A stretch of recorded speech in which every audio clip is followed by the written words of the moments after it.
Hello friends, welcome to prep IAS. आप सभी लोगों का प्रेप आईएएस पे स्वागत है। फ्रेंड्स, इस सीरीज़ में हम लोग daily answer writing sessions conduct कर रहे हैं एंड सिस्टम कुछ इस तरह से है कि Monday to Saturday daily 11 AM पे हम लोग 2 क्वेश्चंस पोस्ट करते हैं। कहाँ पर? हमारे टेलीग्राम चैनल पे एंड हमारे यूट्यूब कम्युनिटी पे। और आपसे उम्मीद करते हैं, आपसे एक्सपेक्ट करते हैं कि आप उन दोनों ही क्वेश्चंस को अटेम्प्ट करेंगे। फिर 9 PM पे उनका हम यहाँ पे डिस्कशन करते हैं एंड सबसे लास्ट में आपको उसके मॉडल आंसर्स भी हम लोग दे रहे हैं। जहाँ तक संडे की बात है, संडे को हम लोग ऐसे के सेशंस कंडक्ट कर रहे हैं एंड आपको कहाँ पे अपने आंसर्स अपलोड करने हैं, आपको टेलीग्राम पे सर्च करना होगा prep IAS peer evaluation group. ठीक है, पीयर इवेल्युएशन ग्रुप, इसको आपको सर्च करना होगा एंड इसका लिंक आपको डिस्क्रिप्शन बॉक्स में भी मिल जाएगा। अब आज का जो सेशन है, इसमें हमने GS3 से 2 क्वेश्चन लिए हैं, 1 बाय 1 दोनों को डिस्कस करते हैं। आपके जो भी इश्यूज होंगे आप कमेंट सेक्शन में डायरेक्टली मुझसे पूछ सकते हैं एंड सबसे लास्ट में हमेशा की तरह एक लर्नर की आंसर शीट भी हम लोग डिस्कस करने वाले हैं। अब देखिए, जो फर्स्ट क्वेश्चन है ये एक 15 मार्कर है, 250 वर्ड्स में आपको इसको अटेम्प्ट करना है। देखिए क्वेश्चन क्या पूछा गया है। Discuss the factors constraining industrial growth in the post liberalisation period and the initiatives taken by the government to address them. तो काफ़ी छोटा सा ये क्वेश्चन है, लेकिन इसका मीनिंग आपको समझना होगा। देखिए क्वेश्चन में क्या पूछा गया है। डिस्कस द फैक्टर्स, कुछ फैक्टर्स हैं जो आपको डिस्कस करने हैं जिनकी वजह से पोस्ट लिबरलाइजेशन पीरियड में इंडस्ट्रियल ग्रोथ में कमी आई है, कंस्ट्रेंट है। क्या समझ में आया इससे? देखिए 1991 में BOP क्राइसिस होता है और उसके बाद LPG रिफॉर्म्स लाए जाते हैं, लेकिन उसके बावजूद भी जो इंडस्ट्रियल ग्रोथ है इंडिया में वो अच्छी नहीं रही। तो वो फैक्टर्स आपको बताने हैं। ठीक है, आई होप आप इस क्वेश्चन को समझ पा रहे होंगे। उसके बाद आपको गवर्नमेंट के इनिशिएटिव्स बताने होंगे जो रिसेंटली लिए गए हैं इस इश्यू को टैकल करने के लिए। तो ये इस क्वेश्चन में पूछा गया है। सबसे पहले आप इंट्रोड्यूस करेंगे, देन वो सारे फैक्टर्स बताइए जिससे पोस्ट 1991 इंडस्ट्रियल ग्रोथ जो है उसमें कंस्ट्रेंट देखने को मिल रहा है एंड उसके बाद गवर्नमेंट के क्या इनिशिएटिव हैं एंड सबसे एंड में आपको कंक्लूड करना होगा। तो ये 4 डिफरेंट पार्ट्स हैं जो आपको इस क्वेश्चन में एड्रेस करने होंगे। अगर आपने इसको समझ लिया तो फिर कोई दिक्कत वाली बात नहीं है। 1 बाय 1 इन चारों पार्ट्स को देख लेते हैं। देखिए इंट्रोडक्शन, तो यहाँ पे आप जो 1991 में जो रिफॉर्म्स हुए थे उनके बारे में लिख सकते हो। LPG रिफॉर्म्स, उसमें क्या किया गया था कि जो प्राइवेट सेक्टर है उनको एक बड़ा रोल दिया गया था, बिगर रोल उनको प्रोवाइड किया गया था। जो इंडियन इंडस्ट्री है उसको डीरेगुलेट किया गया था, मार्केट फोर्सेस को फ्रीडम वगैरह दी गई थी। तो इससे आप इंट्रोड्यूस कर सकते हैं। ठीक है, देन आपको आना होगा नेक्स्ट पार्ट की तरफ। वो क्या है? फैक्टर्स। तो डिस्पाइट ये इनिशिएटिव लिए गए, इसके बावजूद भी जो हमारी इंडस्ट्रियल ग्रोथ है वो काफ़ी कम रहती है। तो उसके क्या फैक्टर्स हैं वो आपको बताने होंगे। देखिए सबसे पहला फैक्टर तो आप क्या लिख सकते हो? Low demand for domestic industrial products. देखिए LPG रिफॉर्म्स होते हैं, मार्केट को ओपन कर दिया जाता है, तो जो cheap and high quality imported products होते हैं वो इंडिया में ज़्यादा आते हैं और उनकी डिमांड बढ़ जाती है क्योंकि चीप होते हैं, सस्ते होते हैं, क्वालिटी अच्छी होती है। Then inadequate infrastructure support, roads, railway, cold storage, electricity, इन सब का इश्यूज हमारे यहाँ पे रहा और कुछ ज़्यादा खास ध्यान दिया नहीं गया। Then high non tariff barrier, इससे होता क्या है कि जो इंडियन गुड्स हैं उनको एक्सेस नहीं मिल पाता है फॉरेन कंट्रीज़ में।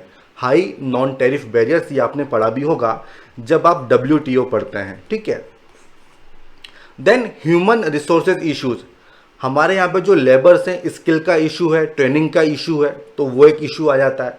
Then next one is access to capital, India में अगर आपको लोन लेना था तो उसकी कॉस्ट काफ़ी ज़्यादा पड़ती थी, रेट ऑफ इंटरेस्ट काफ़ी होता था, तो ये भी एक इशू है। देन इंडियाज़ ग्रोथ मॉडल, हमने फोकस किया सर्विस सेक्टर पे, जबकि जो मैन्युफैक्चरिंग सेक्टर है वो पीछे छूट गया। तो ये वो सारे फैक्टर्स हैं जिससे जो इंडिया की इंडस्ट्रियल ग्रोथ आफ्टर 1991 उसमें एक तरह से कंस्ट्रेंट हमको देखने को मिलता है। अब नेक्स्ट पार्ट क्या है, गवर्नमेंट के इनिशिएटिव्स। तो काफ़ी सारे इनिशिएटिव आप यहाँ पे बता सकते हो। देखिए, अक्सर लोग मुझसे पूछते हैं कि करंट अफेयर को किस तरह से प्रिपेयर करें। अब देखिए, इस पार्ट में हमें केवल करंट अफेयर ही लिखने हैं, तो जब भी कोई करंट अफेयर आपके सामने आता है तो ये देखिए कि उसका लिंक किस चीज़ से है। एंड जब हम GS3 की बात करते हैं तो मैक्सिमम क्वेश्चन करंट अफेयर से ही पूछे जाते हैं। तो यहाँ पे पूरा का पूरा रोल है करंट अफेयर्स का कि गवर्नमेंट ने क्या इनिशिएटिव लिए हैं, और यही चीज़ आपको देखने को मिलती है करंट अफेयर्स में। जैसे कि ईज ऑफ डूइंग बिजनेस, ये भी पूरा करंट अफेयर है। मेक इन इंडिया प्रोग्राम, ये पूरा करंट अफेयर है। इंफ्रास्ट्रक्चर को इम्प्रूव करने के लिए क्या स्कीम्स लाई जा रही हैं, सागरमाला, भारतमाला, भारत नेट, ये पूरा करंट अफेयर है। देन जो रेगुलेटरी रिजाइम है उसको मजबूत किया गया, उसको स्ट्रेंथन किया गया। कैसे, कंपटीशन कमीशन ऑफ इंडिया को बनाया गया ताकि एक फेयर कंपटीशन रहे कंपनीज के बीच में।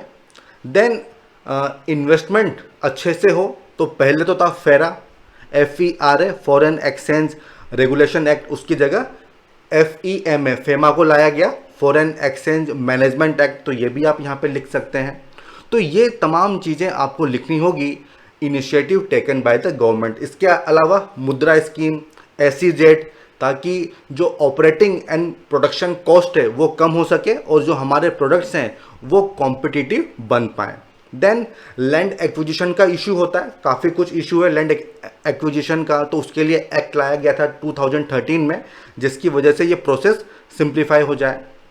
देन अभी रिसेंटली लेबर लॉज को कोडिफाई किया गया है, तो वो भी गवर्नमेंट का इनिशिएटिव है जो आप यहाँ पे लिख सकते हो। तो ये तमाम चीज़ें हैं जो आपको यहाँ पे लिखनी होंगी, इसके बाद आप कंक्लूड कर दीजिए। और देखिए, काफ़ी सिंपल सा कंक्लूजन यहाँ पे हो सकता है कि 1991 के बाद जितने भी रिफॉर्म्स लाए गए उनसे डेफिनेटली एक फ़र्क पड़ा है, नोटिसेबल चेंजेस हमको देखने को मिलते हैं, लेकिन उसके बावजूद भी काफ़ी सारे बॉटलनेक्स हैं, काफ़ी सारे इश्यूज हैं जिनको हमको रिमूव करना होगा, तभी हमें जो हमारा इंडस्ट्रियल सेक्टर है उसका फुल पोटेंशियल हम रियलाइज़ कर पाएंगे। तो काफ़ी आसान सा ये कंक्लूजन है और इससे आप एंड कर सकते हो। तो इस तरह से जो फर्स्ट क्वेश्चन है ये हमने यहाँ पे डिस्कस किया। अब हम आते हैं सेकंड क्वेश्चन की तरफ। इसमें करंट अफेयर का रोल आपको देखने को मिलेगा। क्या क्वेश्चन है, identify the key challenges faced by the infrastructure sector, highlight how these can be addressed with specific focus on NIP, national infrastructure pipeline. ये अभी न्यूज़ में था। देखिए, क्वेश्चन में पूछा क्या गया है कि जो हमारा इंफ्रास्ट्रक्चर सेक्टर है उसमें क्या की चैलेंजेस हैं, उनको आप किस तरह से दूर कर सकते हो, और उसके बाद आपको नेशनल इंफ्रास्ट्रक्चर पाइपलाइन इसका रोल समझाना होगा कि किस तरह से इसके द्वारा इन इश्यूज़ को हम एड्रेस करेंगे। तो आई होप ये सारे पार्ट्स आप समझ पा रहे होंगे। एक 15 मार्कर है, 250 वर्ड्स में आपको इसको लिखना है। देखिए क्या डिफरेंट पार्ट्स हैं, इंट्रोड्यूस करेंगे, चैलेंजेस बताएंगे, क्या सॉल्यूशन हो सकते हैं वो बताएंगे, और फिर सबसे लास्ट में जो NIP है उसके बारे में आपको बताना होगा कि उसके थ्रू किस तरह से इन चैलेंजेस को हम ओवरकम करने जा रहे हैं, एंड सबसे लास्ट में आपको कंक्लूड करना होगा। वन बाय वन सारी चीज़ों को देख लेते हैं। अब देखिए, इंट्रोडक्शन किस तरह से करोगे आप, यहाँ पे ना इकोनॉमिक सर्वे 2019-20 का डाटा ले सकते हो, और मैं आपको बोलूँगा आप इसको याद कर लो, ये बहुत काम का डाटा है। इसमें क्या बताया गया है कि जो $5 ट्रिलियन की इकोनॉमी का हमारा टारगेट है बाय 24-25, अगर उसको हमको अचीव करना है तो हमको $1.4 ट्रिलियन स्पेंड करने होंगे इंफ्रास्ट्रक्चर पे। ठीक है, तो ये बहुत इंपॉर्टेंट डाटा है, आपके काम आएगा मेंस में। ठीक है, इसके अलावा अगर आपके पास डाटा नहीं है तो आप ये बता सकते हैं कि भाई हमें इंफ्रास्ट्रक्चर सेक्टर में इन्वेस्टमेंट करने की ज़रूरत क्यों है या उसकी इम्पोर्टेंस क्या है। तो इस तरह से भी आप इंट्रोड्यूस कर सकते हो भाई क्यों हमें चाहिए सेक्टर, क्योंकि देखिए अर्बनाइजेशन काफ़ी ज़्यादा हो रहा है, रैपिड अर्बनाइजेशन हमने क्वेश्चन में देखा भी था।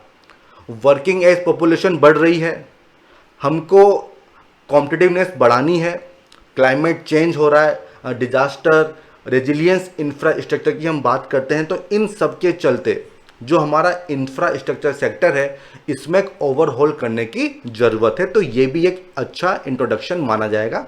जो भी चीज़ आपके पास हो आप उससे इंट्रोड्यूस कर सकते हो, अगर फैक्ट है तो इससे कर दीजिए, अदरवाइज इससे कर दीजिए। अब हम आते हैं इंफ्रास्ट्रक्चर जो सेक्टर है वो क्या चैलेंजेस फेस करता है। तो देखिए ये सब कंटेंट आपके पास है, लेकिन इशू क्या होता है कि हम उसको सोच नहीं पाते हैं। तो देखिए सबसे पहला इशू तो क्या होता है, फंड्स का होता है। कोई भी चीज़ हो कि पैसा होना चाहिए, पैसा होगा तभी आप इन्वेस्ट कर पाओगे। तो सबसे पहला इशू यही है कि भाई फंड्स अवेलेबल नहीं है, और वैसे भी ये जो प्रोजेक्ट होते हैं इनका ड्यूरेशन काफ़ी लंबा होता है। तो लॉन्ग टर्म फाइनेंस की अवेलेबिलिटी एक इशू बन जाती है इस सेक्टर में। देन इंफ्रास्ट्रक्चर की आप बात कर रहे हो तो भाई लैंड कहाँ से आएगी, ठीक है। तो लैंड एक्विजिशन का इशू रहेगा, रेगुलेटरी अनसर्टेनिटी, डिले होता है काफ़ी ज़्यादा, डिस्प्लेसमेंट होता है लोगों का, उनका रीसेटलमेंट रिहेबिलिटेशन ये एक इशू होता है। तो ये सब अनसर्टेनिटी है। एनवायरमेंट क्लियरेंस टाइम पे नहीं मिल पाती है, ठीक है। देन वीक इन्फोर्समेंट फ्रेमवर्क, यहाँ पे आप EODB जो ease of doing business ranking है उसको लिख सकते हो कि उसमें किस तरह से जो कॉन्ट्रैक्ट इन्फोर्समेंट वाला सेक्शन है उसमें हम काफ़ी पीछे हैं, ये आप लिख सकते हो। देन डिले होने से क्या होता है, टाइम एंड कॉस्ट का ओवररन हो जाता है। जो प्रोजेक्ट 2 साल में बनना था, होता क्या है कि 5 साल उसमें लग रहे हैं, तो कॉस्ट बढ़ जाती है, ठीक है। तो इससे होगा क्या कि जो प्राइवेट प्लेयर हैं वो पैसा इन्वेस्ट ही नहीं करेंगे, क्योंकि उनको फ़ायदा नहीं होगा।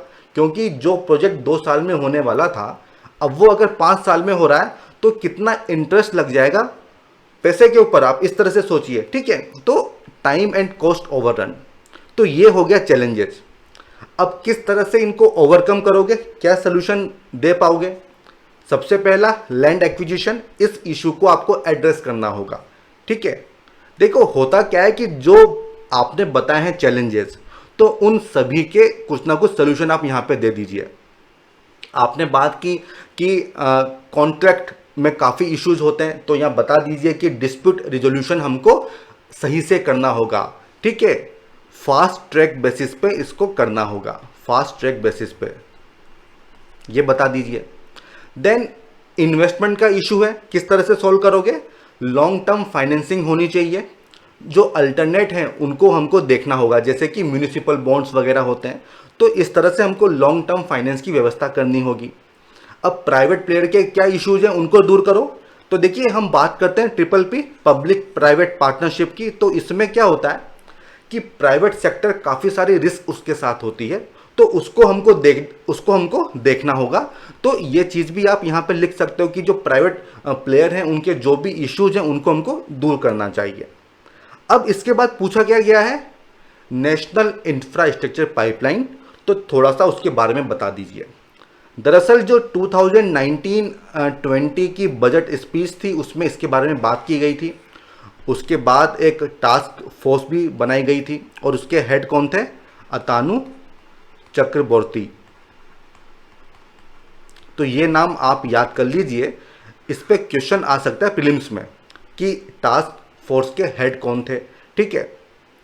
तो एक इंपॉर्टेंट चीज है। अब देखिए इसमें क्या बात कही गई है, इसमें 111 लाख करोड़, लगभग 1.5 ट्रिलियन डॉलर इतना इन्वेस्टमेंट करना है इंफ्रास्ट्रक्चर प्रोजेक्ट पे अगले 5 सालों में, 2020 से लेके 2025 के बीच में। और इसमें central government, state government and जो प्राइवेट प्लेयर हैं इन सबका कंट्रीब्यूशन होगा 39%, 40% एंड 21%। और किस फील्ड के प्रोजेक्ट होंगे, energy, social, commercial, communication, water, sanitation, तो सारे के सारे फील्ड्स को इसमें कवर किया गया है। तो जो इकोनॉमिक सर्वे बात कहता था कि हमको कितना पैसा इन्वेस्ट करना है, तो उसी के लिए ये प्रोजेक्ट लाया गया है। अब देखिए इसमें खास बात क्या है, जो प्रोजेक्ट चूज किए गए हैं उनकी वायबिलिटी और कॉस्ट कंसिडरेशन दोनों को देखा गया है, ताकि डिले ना हो, टाइम पे प्रोजेक्ट कंप्लीट हो जाए। और इससे क्या फ़ायदा मिलेगा कि जो प्राइवेट प्लेयर हैं उनका कॉन्फिडेंस बूस्ट होगा और वो पैसे को इन्वेस्ट करेंगे। तो ये इस पाइपलाइन के पीछे मकसद है। इसमें क्या होगा, प्रोजेक्ट की प्रिपरेशन पे काफ़ी ध्यान दिया जाएगा, इन्वेस्टमेंट को अट्रैक्ट किया जाएगा, और वही मेन इशू है। और इसमें देखिए 3 कमेटी बनाने की बात भी हुई है कि एक कमेटी होगी जो डिले को रोकेगी, मॉनिटरिंग करेगी प्रोजेक्ट की, इम्प्लीमेंट टाइम पे हो जाए, और एक कमेटी होगी जो फंड्स के मैटर को इंश्योर करेगी। जहाँ तक फंड्स की बात है, कुछ सॉल्यूशंस दिए गए हैं, जैसे कि एक इंस्टीट्यूशनल स्ट्रक्चर होगा, कोई एक फंड बना दिया जाएगा, असेट का मोनेटाइजेशन भी हो सकता है, एंड जो बजटरी प्रोविजन होंगे उससे भी कुछ सोल्यूशन दिया जाएगा।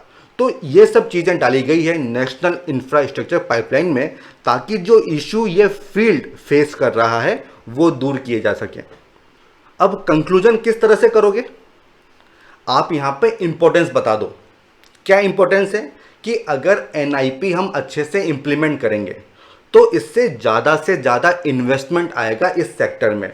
क्यों? क्योंकि प्रोजेक्ट्स टाइम पे होंगे, वो फेल नहीं होंगे, तो जो प्राइवेट प्लेयर हैं उनका कॉन्फिडेंस बढ़ेगा और वो ज़्यादा से इन्वेस्ट करेंगे। ठीक है, तो इस तरह से आप इसको कंक्लूड कर सकते हो। तो ये दोनों ही क्वेश्चन यहाँ पे मैंने डिस्कस कर लिए हैं।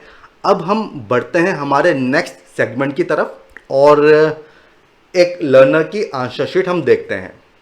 जो फर्स्ट क्वेश्चन था 1991 वाला, देखिए सबसे पहले उसकी बात करते हैं। India was faced with severe BOP crisis in 1991. Basically, in early 1990s, there were interconnected set of events which were growing unfavorable for the Indian economy. Then आपने फैक्टर्स बताए हैं, जैसे कि गल्फ वॉर हो गया, इन्फ्लेशन। देखो issue क्या है कि आपने क्वेश्चन सही से नहीं पढ़ा है। क्वेश्चन में बीओपी क्राइसिस क्यों हुआ ये नहीं पूछा गया है। क्वेश्चन में क्या पूछा गया है कि बीओपी क्राइसिस के बाद कुछ रिफॉर्म्स लाए गए थे, एलपीजी रिफॉर्म्स, लेकिन उसके बावजूद भी जो हमारा इंडस्ट्रियल सेक्टर है उसमें ग्रोथ हमको सही से नहीं देखने को मिली है। तो हुआ क्या है कि आपने क्वेश्चन गलत समझ लिया है। तो देखो आपको डरने की ज़रूरत नहीं है। आपको किस तरह से इम्प्रूव करना है, जब भी कोई क्वेश्चन आपके सामने आए उसको 2 से 3 बार पढ़ो। ठीक है, भले ही टाइम लगे तो लगने दो। उसके जो डिफरेंट कीवर्ड्स हैं और जो डिफरेंट पार्ट्स हैं उसको समझने की आपको कोशिश करनी होगी, क्योंकि यहाँ पे कंटेंट का इशू नहीं है। आपने फैक्टर डाले हैं लेकिन पूछा कुछ और गया है। ठीक है, तो आपका मेन इशू क्या है कि आप स्ट्रक्चर को नहीं समझ पा रहे हो, कंटेक्स्ट को नहीं समझ पा रहे हो, क्वेश्चन की डिमांड को नहीं समझ पा रहे हो। तो उसका सोल्यूशन एक ही है, प्रैक्टिस करो, 2 से 3 बार क्वेश्चन को पढ़ो। अपने आप आपको ये चीज़ समझ में आ जाएगी कि क्वेश्चन में क्या पूछा गया है। ठीक है, तो आउट ऑफ कंटेक्स्ट आपने चीज़ें लिखी है। आपने यहाँ पे फिस्कल डेफिसिट बताया है, देन आपने वही सब बातें की हैं कि क्यों बीओपी क्राइसिस हुआ था। तो इसका सेंस नहीं बनता है इस क्वेश्चन में। बाकी आपकी हैंडराइटिंग बहुत अच्छी है। एंड इसके बाद आपने गवर्नमेंट के इनिशिएटिव बताए हैं। तो देखो गवर्नमेंट के इनिशिएटिव आपने वही एलपीजी वाले बता दिए हैं, जबकि वो पूछा नहीं गया है, जैसे कि D reservation, abolition of MRTP, ये यहाँ पे फिट हो जाएगा क्योंकि ये चीज़ सही भी है। इसके बाद कंपटीशन एक्ट आया था, इसका रिप्लेसमेंट हुआ था। ठीक है, आपने फेरा और फेमा बताया, ये भी सही है। Promotion to foreign industries, compulsion of phased production, compulsion to convert loans, तो देखिए इसका मतलब नहीं है। ठीक है, इसका कोई मतलब नहीं बनता है। तो आपको थोड़ा सा कंटेंट एनरिच करना होगा और डिमांड समझिए क्वेश्चन की कि क्या पूछा गया है, उसके हिसाब से आपको आंसर करना होगा। देन आपने कंक्लूड किस तरह से किया है, in the coming times the government went from one to another generation of reforms, setting new targets and every time trying to make reforms socio politically possible. तो देखो ये कंक्लूजन सही नहीं है ना, आपको थोड़ा इंप्रूवमेंट करना होगा। कोई सोल्यूशन दीजिए या कुछ इंपॉर्टेंस वगैरह बताइए, ये कंक्लूजन सही नहीं है, ठीक है। लेकिन आपको डीमोटिवेट नहीं होना है, आपने क्वेश्चन अटेम्प्ट किया वो बहुत बड़ी बात है, ठीक है। और इसी तरह से प्रैक्टिस होती है। कुछ लोग क्या होते हैं, अटेम्प्ट ही नहीं करते हैं। तो आपने तो अटेम्प्ट किया है, उसके बाद मैं आपको कमी बता रहा हूं, तो आप काफ़ी आगे हैं बाकी लोगों से। तो अपना कॉन्फिडेंस कम मत होने देना, लेकिन प्रैक्टिस भी मत छोड़ना। प्रैक्टिस करते रहो, आप काफ़ी अच्छे आंसर्स लिख लोगे। अब हम आते हैं सेकेंड क्वेश्चन की तरफ। यहाँ पे आपने बताया है कि जो इंफ्रास्ट्रक्चर है वो की ड्राइवर है। फिर आपने ये भी बताया है कि 1% ऑफ जीडीपी अगर हम खर्च करते हैं इंफ्रास्ट्रक्चर पे तो इससे 2% ग्रोथ होती है। तो देखो इसका सोर्स क्या है ये बताइए, ठीक है। इस तरह से काफ़ी सारे डाटा होते हैं, तो सोर्स लिखो कि इसका सोर्स क्या है। देन आपने बताया की challenges, political and regulatory risk, इसमें क्या लिखा है, community opposition on an investment. अब देखो इसका मतलब क्या है, या तो आप इसको समझाओ, एक्सप्लेन करो, कोई एग्जाम्पल दो, वरना इसका क्या मतलब है। Change to asset specific regulation, फिर से वही बात है, आपको एक्सप्लेन करना होगा कि इसका मतलब क्या है, आप क्या पॉइंट रेज करना चाह रहे हो। Then breach of contract terms, तो देखो ये एक अच्छा पॉइंट है, इसको आप सेपरेटली लिखो ताकि आपका एक पॉइंट बढ़ जाएगा। लैंड एक्विजिशन, सही बात है। एनवायरमेंटल इम्पैक्ट असेसमेंट, अब देखो इसको ना थोड़ा एक्सप्लेन करो, केवल EIA लिख देने से काम नहीं चलेगा। इसका मतलब क्या हुआ, ये सही है कि गलत है ये बताइए ना। तो पूरी लाइन लिखिए, एक्सप्लेन करो 1 से 2 लाइन में। एक्सेस टू फाइनेंसिंग, अब ये क्या है, सही से हो रहा है कि गलत हो रहा है ये बताओ ना। तो lack of access to financing, heading अच्छे से लिखो ताकि समझ में आए कि आप क्या पॉइंट कन्वे करना चाह रहे हो। इसको 1 से 2 लाइन में आपको एक्सप्लेन करना चाहिए। Then capacity of private players, capacity of private sector to undertake implementation of such projects. अब देखो इशू क्या है, कैपेसिटी कम है कि ज़्यादा है।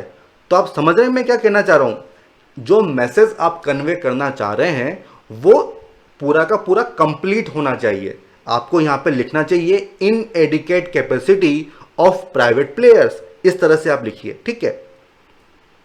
Then why we should focus on NIP, इसमें आपने बताया है कि 2020-25 ये सब प्रोजेक्ट रहेंगे, इतना कैपिटल एक्सपेंडिचर चाहिए, ये अच्छी चीज़ है। देन आपने इसके बारे में बताया है कि कितना पैसा खर्च होगा, उस रेशो के बारे में बताया है।